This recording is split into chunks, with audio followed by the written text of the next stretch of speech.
আপনি দেখছেন news now, আমরা জানি কোনটা खबर। मुख्यमंत्री डॉक्टर मानिक शाह ने कहा कि राज्य सरकार ग्राम समिति चुनाव के लिए तैयार है। मुख्यमंत्री डॉक्टर मानिक शाह ने मंगलवार को अगरतला प्रेस क्लब में आयोजित कार्यशाला में पत्रकारों के सवाल के जवाब में यह बात कही। मुख्यमंत्री डॉक्टर मानिक शाह ने कहा कि सरकार केवल ग्राम समिति चुनाव ही नहीं बल्कि किसी भी प्रकार के चुनाव के लिए तैयार है।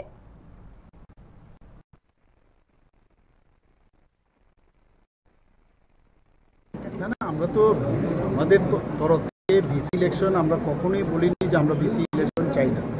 আমাদের সমস্ত ডেট ওয়াইজ আমাদের সরকারের এবং পাশাপাশি এখানে election commission, state election commission ওনারা কথা বলেছেন।